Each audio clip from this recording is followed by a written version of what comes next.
அம்மா இன்னைக்கு உங்கள் பசங்களுக்கு நைட் சாப்பாடு எதுமா? வாங்க பார்த்துடலாம். அங்கே பாருங்கள், குஸ்கா பண்ணியிருக்கேன். உதிரி உதிரியாக ரொம்ப ஆவி பறக்க பறக்க குஸ்கா பண்ணியிருக்கேன்.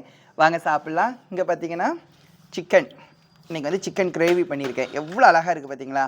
இன்றைக்கி சிக்கன் கிரேவி வந்துட்டு ஒரு வாங்க தங்கங்களை வாங்க சிக்கன் கிரேவி. அதுக்கடுத்து முட்டை பண்ணியிருக்கேன். இன்றைக்கி சிக்கன் கிரேவி வந்துட்டு பார்த்தீங்கன்னா பட்டை, லவங்கம், மிளகு, பெருஞ்சீரகம், அதுக்கு இந்த மாதிரி இவ்வளோ தான். வத்தல் பொடி நான் இன்றைக்கி போடவே இல்லை. எல்லாமே வந்துட்டு தக்காளி வெங்காயம்லாம் அரைச்சி ஊற்றி இன்றைக்கி நான் வந்துட்டு செமையாக சிக்கன் கிரேவி வச்சுருக்கேன்.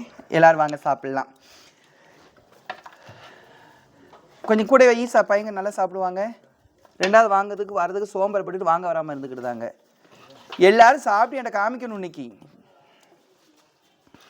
அப்போ வந்துட்டு நீங்கள் எல்லாருமே வந்து நல்லா சந்தோஷமாக இருங்க. ரெண்டாவது வந்து பார்த்தீங்கன்னா, நான் இப்போ சாப்பாடு உங்களுக்கு நான் கொடுக்குறேன் அப்படின்னு சொன்னீங்கன்னா, நம்ம பசங்களுக்கு நம்ம பிள்ளைகளுக்கெல்லாம் கொடுக்குறேன்னா கொஞ்சம் ரொம்ப வேலைகள் ஆகிடுச்சு. இப்போ ரொம்ப நாளாக வந்து எனக்கு வீடியோ போட முடியல. சமைக்கிறது என்னமோ பண்ணிடுறேன், ஆனால் பண்ண முடியல வீடியோ.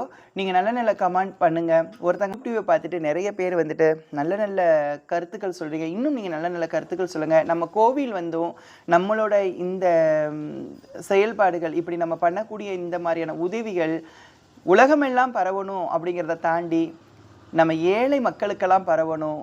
ஒவ்வொரு இடத்துலையுமே நான் யாரும் இல்லை, எனக்கு சாப்பாட்டுக்கு வழி இல்லைங்கிறவங்க எல்லாருமே நீங்கள் வந்துட்டு புரிஞ்சுக்கிடணுங்கிறதுக்காகத்தான் இது.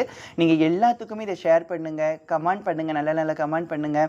கண்டிப்பாக நம்ம சேனலை வந்துட்டு ஃபுல்லாக நீங்கள் சப்போர்ட் பண்ணுங்கள். எனக்கு வேறு எதுவுமே தேவையில்லை. இந்த பிள்ளைகளுக்கெல்லாம் இவ்வளோ சாப்பாடு கொடுத்து இவங்க சாப்பிட்றது நிறைய பேர் கேட்குறீங்க, இவ்வளோ சாப்பாடு வைக்கிறீங்களே அவங்க சாப்பிடுவாங்களான்னு. கண்டிப்பாக என் பிள்ளைகள் என் பிள்ளை தெரியாதா, நான் பெற்ற பிள்ளை எவ்வளோ சாப்பிடுன்னு எனக்கு தெரியாது. அதுமாதிரி இதெல்லாம் என்னோடய பிள்ளைகள், அவங்க எவ்வளோ சாப்பிடுன்னு தெரியும். இந்த குழம்புலாம் எனக்கு மிச்சம் வந்துருச்சுன்னா எனக்கு ரொம்ப கஷ்டமாக இருக்கும். இன்னும் நிறைய பேர் வருவாங்க. இந்த குழம்புலாம் எனக்கு மிச்சம் வந்துருச்சுன்னா அவ்வளோ கஷ்டப்படுவேன். எல்லாரும் சாப்பிடணும். இது வந்துட்டு பார்த்தீங்கன்னா